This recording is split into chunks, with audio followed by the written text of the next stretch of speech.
Welcome back, guys. I am back with Backyard Cooking 101 with our special guest, Luke. Howdy. And we're going to do some sous vide. So I'm going to pass the torch to him and he can explain to us what we're going to do here. Great. So what we have today is we have a couple of New York strips here. These are American Kobe beef from Snake River Farms. We're going to be just seasoning them really simple, cooking them sous vide to a nice medium rare. They already smell good. They're not even cooked yet, guys. And just cooking these up to a nice medium rare and then serving them over some sauteed baby bok choy and oyster mushrooms. So what we're going to be doing with these steaks first to prep them for sous vide is we're going to be seasoning them with salt, pepper, and a little bit of dried thyme. Just let me know what you need. I'm going to be your sous chef today. Will do. So with salting a steak, it is important to use the correct amount of salt. And it's kind of hard to over-salt a steak, but it is possible, and I've done it. And it completely ruins it. So be careful initially and just get a nice even coating. You want to sprinkle from high up to make sure it's nice and even. And then that looks about right on the first one. Too little salt and the steak will be bland. Too much salt and it'll be acrid and inedible. What's your number one rule for cooking a steak? Don't overcook it. Is my number one rule. That's the most surefire way to ruin a steak. I like mine medium rare. Medium well is fine, but if there's no pink in the steak, essentially all of the flavor of the meat has been bled out at that point, which is fine for a hamburger or a meatball or something, but if you're trying to actually enjoy the flavor of the meat, which is the point of eating a whole muscle steak, then you've sabotaged that by overcooking it. So that'd be my biggest point. Okay. The other one is that a lot of the flavor that you're getting is from the Maillard reaction of the searing. So when you sear the steak, you want to do that on a ripping high heat. Ideally, if you can get something like a blowtorch or a charcoal grill where you have heats well in excess of 1,000 degrees, you're going to get the best possible crust that way. But a skillet on maximum works just fine as well. A generous coating of black pepper. Some people like to put the pepper on after they sear, but since I'm doing this sous vide, they're going to be in the bag for a while. It's going to go in, and it shouldn't get too charred when I put it in the pan at the end. Moderately coarse grind here. We're just going to do the same thing on the other side. So sous vide, when did this become a thing, or has it been going on and it's just a big trend now? Well, sous vide was invented by, I can't remember which company, but a French catering company in the 1970s. The idea being they could pre-prepare high-class meals for people traveling on trains and airplanes, and then have them be prepared with very little skill on the train or the airplane, just by sticking these prepackaged vacuum bags into a pot of water and then plating them. That was later accepted by a number of high-class chefs all around the world, people like Thomas Keller, Alain Ducasse, because sous vide allows a greater control over the temperature at which you cook at than any other method. Even like a combi oven can't get as precise as an immersion circulator. It also allows you to prepare things well in advance and hold them at temperature without them overcooking. But where sous vide really shines for the home cook is in cooking a tough cut of meat, something like a round roast or a chuck steak. Because if you hold it at that temperature, you can cook it for hours and hours, even days on end, and that will allow the collagen to sufficiently break down to the point where it's tender, but still let you have an edge-to-edge rare or medium rare or whatever temperature you want it cooked to, which is next to impossible to do with a conventional cooking method. And I'm also going to use a little bit of dried thyme here. If you can get fresh thyme, that's always preferable, but the dried will just add a little bit of depth of flavor to the steak. And thyme is a classic pairing with beef. Thyme and rosemary, right? Thyme and rosemary, yeah. I wouldn't want to add, rosemary is a strong flavor, so I wouldn't want to add it to a really nice steak like this, because I wouldn't want to overpower it, but thyme will just help to complement it a little bit. Now, the immersion circulator here I'm using is Joule by Chef Steps, but essentially any immersion circulator works just as well as the others. We're not sponsored, Luke. We're not sponsored, but I'm just going to mention that in case anybody asks. They all work as well as the others. I'm holding my water here at 128 degrees Fahrenheit, which should give about a perfect medium rare. And they're going to go into the water for about 1 hour. But we have these steaks seasoned up. We're just going to grab a couple of Ziploc bags. If you have vacuum bags, that's even better. They're a little easier to work with, but vacuum sealers are kind of hard to carry around, and Ziploc works just fine. The only thing is when you're using a Ziploc bag, you just have to make sure to get the air out so it doesn't float everywhere. Okay. Maybe they need to invent a mini vacuum Well, they have some Vacuum sealer. smaller-ish vacuum sealers, but they're all, as long as the bag and kind Yeah. of unwieldy. And they're not really essential. If you're doing a really long cook, I definitely recommend a vacuum sealer, because once the water gets in the bag, it's over. And then what I do if I'm using a Ziploc bag is I lower it into the water while it's still open, and that'll force the air out of the top. Press that in there. And if you notice, the water here is scalding hot. Yeah. And that steak is in. Into the jacuzzi bag. Yes, indeed. That's basically what it is. It's a cooking jacuzzi. I'm so excited. This is my first time doing sous vide. Well, let's hope it turns out well. I want to make a good impression of this cooking method. And there we are. All right. So what's next? Next, let's get started on our veggies. Okay. So, actually, there's something I forgot. I wanted to put some garlic in those bags as well. I can just fix that up real quick. Here's an advantage of a Ziploc bag. You can reopen it after you put it in the water. The same cannot be said of a vacuum bag. And I'm just gonna crush these. And since the garlic isn't actually gonna be eaten, I don't need to worry too much about peeling it. It's just there for the flavor. So I'm just gonna crush these real quick. Release those oils. Man, I could just like grab one and eat it just straight. I love garlic. I'm the same way. I'm gonna add garlic to everything here. So we're not vampires, just so you know. Werewolves are still a possibility, vampire not as much. Well, we are carnivorous, aren't we? Seems that way. And I haven't eaten meat in like a week because I went on just a break. Gotta, take a break. Or maybe not for some of y'all. I've never taken a break from. But Snake River Farms does a great job of mimicking those farming methods to deliver, with the heritage Wagyu cattle that the Japanese use, to deliver these incredibly marbled steaks that resemble the Kobe beef of Japan. Because this is Kobe, I wanted to do something kind of Japanese inspired for my side dish. So I was just going to use some baby bok choy and some oyster mushrooms as kind of a play on the classic spinach and mushrooms that you might find in an American restaurant served with steak. I'm just going to let that get a little bit hotter. As we're doing that, I'll open up these mushrooms and get our mise en place ready. And I'm going to season our spinach and mushrooms, or bok choy and mushrooms, with some ginger powder as well. I thought that might make it a little interesting, a little zesty. Now, mushrooms, the interesting thing about them is they're next to impossible to overcook. They are one of the wateriest foods on the planet. And if you've ever made a mushroom duxelle for something like a beef Wellington, you're well aware of that fact. But even once you've completely dehydrated a mushroom, it's still tender. That's just the nature of how the proteins in it are set up. So now that this is getting, I can feel the heat coming off of it. I'm just gonna put a little bit of oil in there so nothing sticks. And by a little bit, I mean a moderate amount. We're not Sandra Lee, a little bit. 2 shots of vodka. And we're just gonna go ahead and dump these mushrooms in there. Should have had some beers out here. I mean, I can always get one. Yeah. Break. Like traditionally in Louisiana, we like chill outside, drink, and then that's what happens. I'm gonna turn the heat down here just a little, and those are a little bit of sticking. We're gonna add a little bit of seasoning. And I'm deciding to keep them whole because these mushrooms are already decent size, and I think I can just run through them with a knife at the end of cooking. If I were using something like a portobello, I'd have sliced it, but if you take a look here, these aren't too big. Yeah, those are pretty. Yeah, I love oyster mushrooms. And all you need is salt, really. Basically, yeah. I'm just going to use the salt, the pepper, a little bit of ginger. I'm going to do that once I get that bok choy in. Most of East Asia features bok choy pretty heavily in their cooking. Pretty much everything east of India will have some bok choy dishes. Bok choy is pretty similar to both broccoli and cabbage, but it has kind of the layering of a cabbage, but a lot of the flavor in the shape of broccoli, but it's a unique flavor of its own, and I like it quite a bit. It's one of my favorite vegetables. I'm just going to pull apart our leaves here.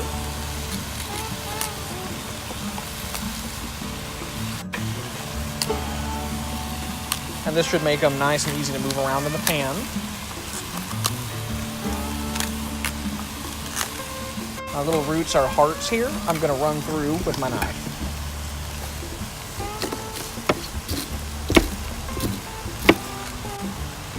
I'm just going to add that to our pie. That's where all the flavor is. Yeah.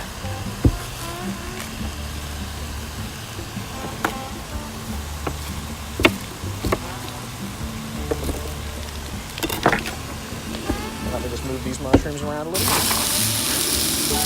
Got them a little bit. That's going pretty fast.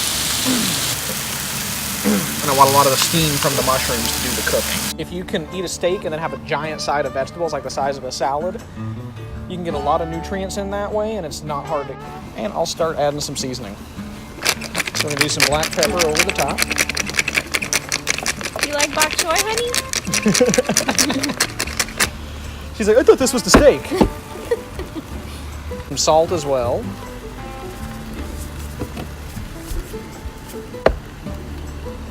And our ginger powder. And ginger powder is pretty strong, so you shouldn't need too much of it.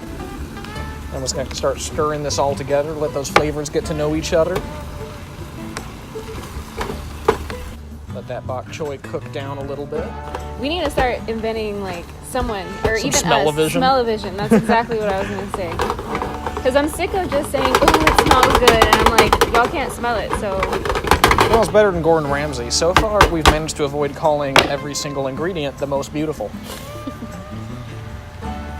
Hey, Gordon. No offense to Gordon. Hey, Gordon. Gordon, if you watch this video, I didn't say anything. Or did we? No, I said nothing. He's going to come here and start yelling at us. You are never getting on MasterChef. If you aren't familiar with the nature of a whole muscle meat like a steak, bacteria can only live on the surface. So the internal temperature of the steak is irrelevant. If it's raw in the middle, it's still completely safe to eat, as long as the outside has been raised to a high enough temperature to sterilize it. So once these go into this pan, they're sterile. So even if they're too rare in the middle, that's the worst case, they're not going to be unsafe. That's another point though, if you ever sous vide a steak, you must finish it at a high temperature, because the temperatures used here are not great enough to sanitize the meat. Hamburger meat or something like that, it's different because it's all ground together. Mm-hmm. But if you have a whole muscle, in a healthy animal, the muscle is sterile. That the most flavorful cuts are some of those tough cuts. And if you've ever had like something like a chuck that you've really roasted properly, you'll think, this is as good as a steakhouse steak. And it is. It's just that it's much harder to prepare it to that extent. But if you get a really nice chuck, it's a great way to save money, just making an awesome beef roast. And again, that's someplace sous vide shines. I've made leg of lamb in here that are some of my favorite things I've ever eaten. Wow. Can you do it like with the bone and everything in there? Oh, absolutely. Yeah? Yeah, just provided your bag is strong enough, absolutely. Or another thing is something like eggs Benedict. You can make your hollandaise in advance and hold it at the correct temperature so it won't break or curdle. And you can do the same with your poached eggs. And so all you really have to do when your friends come for brunch or whatever is just toast up your muffins and Canadian bacon real quick. And then impress your friends and they're like, you did that so fast. Wow, you made eggs Benedict in 2 minutes? That's incredible. And we're also going to start adding a little bit of garlic right now. You can see a lot of the green is starting to come out on this bok choy. I'll tilt that towards the camera there. And when the green's coming out, you can tell those chlorophyll packets are starting to break. How many cloves? Let's do 3 cloves for this big a pan. These ones I am going to peel because they're going to be consumed. But this is a little bit of cheat. Italian chefs might hate me for this, but if you partially crush a clove of garlic, the peel slides right off. For the most part, this is the way easier way. We're American. This is the land of the free. The freedom to crush garlic. Just going to cut those roots off. But then we don't ever want to talk about politics. So well, we just cook. Just as long as nobody bans crushing garlic, I'm fine. Knife, get a nice mince on those. Should we take shots? I mean, that's a hard question to say no to. This would be a great meal to pair with a single malt scotch. Every meal is a great meal to pair with a single malt scotch. And then we're just going to add our minced garlic here to our pan. And as you're cooking, you always want to use all 5 senses. You're gonna let that garlic get to know those mushrooms, that ginger. It's starting to smell really good. Yeah. That's what made me want to drink. I'm so excited. You can't just like eat a great meal and not drink. Am I wrong? That's pretty much pointless. Am I wrong? Starting to get pretty close. Maybe I can make some gin martinis. Shake it, not stirred. I always wondered why James Bond was famous for ordering weak martinis. Well, probably he just wanted to, like, he had to go back to work, so Well, he didn't want to get too drunk. He was always working in the movies. It doesn't explain the Bond girls, though. Because that never helped his job. Maybe he was tipsy. Just to make sure that we're getting to a good temperature here.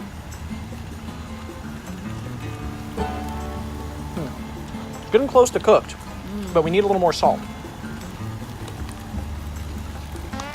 That's delicious. You always want to season before you cook. You season after you cook, it's not actually going to get into it. But when you're dealing with vegetables, seasoning in the pan is fully acceptable and saves a lot of time a lot of the time.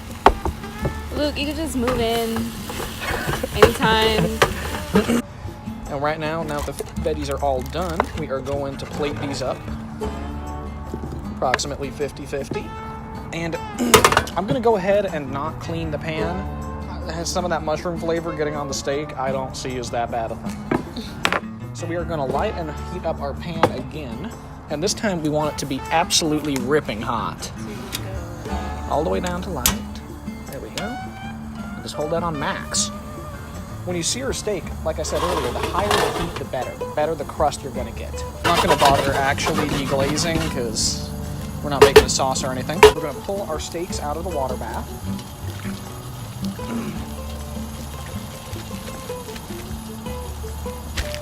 And we're going to dry them. The reason we're drying them is that every bit of water on the outside of the steak is going to require time and energy to evaporate before the steak can actually start getting seared. So the more of it we can get off of our paper towel, the better a sear we're going to get. And if you can smell that when I open up these bags, that's pretty good.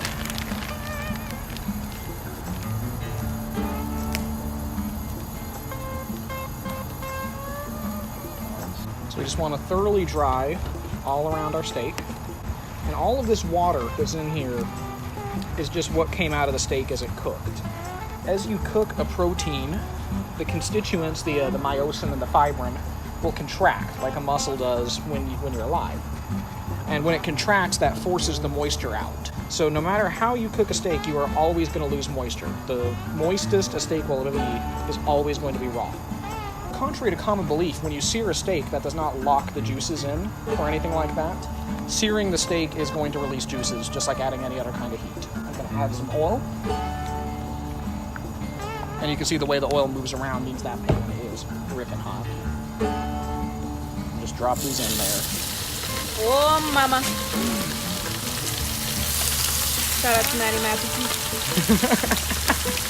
And we probably want to do about a minute each side because these are already cooked through and through. We're just trying to get that brown on.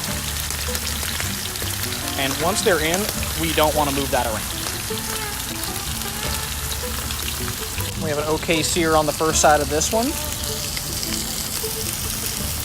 An okay sear on this one as well. So let's go ahead and give it another minute, and then we'll finish it with a little bit of butter basting.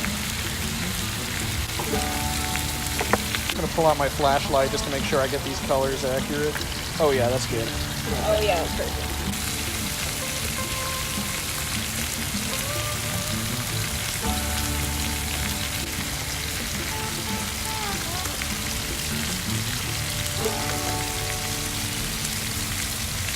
That smell is amazing. I'm going to try and flip it again. I think we're going to be ready to plate. We're going to let these rest for about 5 minutes before we cut into them. When you add heat to a protein, the protein is always going to contract. If you cut into it while it's contracted, that's when all the juice is just going to pour out all over the cutting board. So every time you cook a steak, give it 5 to 10 minutes after you finish cooking. It's going to be the hardest 5 to 10 minutes of your life, but you got to do it, otherwise it's not going to be as good. And so yeah, we got these plated up. And I guess we'll return, I guess we'll return when we cut into them. We're ready to try. It's amazing. Oh my gosh, this looks so good. Here's the moment of truth. Oh my gosh.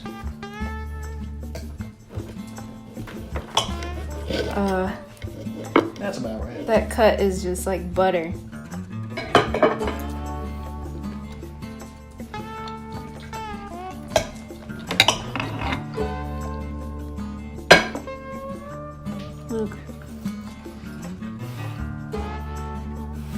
here, we have nearly edge-to-edge red. Just a little bit of brown from the searing. That could be less brown if we use an even higher temperature, but that's about as good as I can get. I like the texture. I'm speechless. That is about the right doneness I was looking for, which is mostly due to the sous vide. I'm gonna Snapchat this stuff.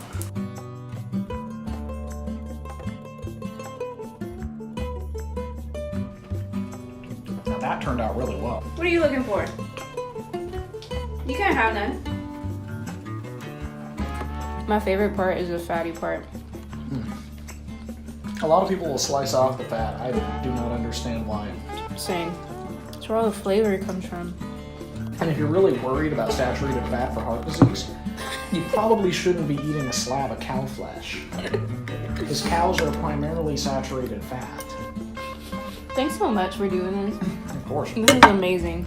Who wants to see Luke back? It's a blast. Yeah, leave it in the comments below. Leave 1,000 likes and 3 million views. We'll do a tally. If the number of people who want to see me again outnumber the number of people telling me to kill myself, I'll come back. All right, we're gonna have Luke in medium rare form. Well, guys, this is a blast. Another episode of Backyard Cooking 101. Y'all like, comment, subscribe, hit the notification bell so y'all know when another video pops up. And yeah, we're just gonna sit here and enjoy this. I don't think you wanna finish watching us eat this. Once that camera goes off, the eating's getting messy. So, bye guys. Thanks, Luke, again. I'll see you guys later.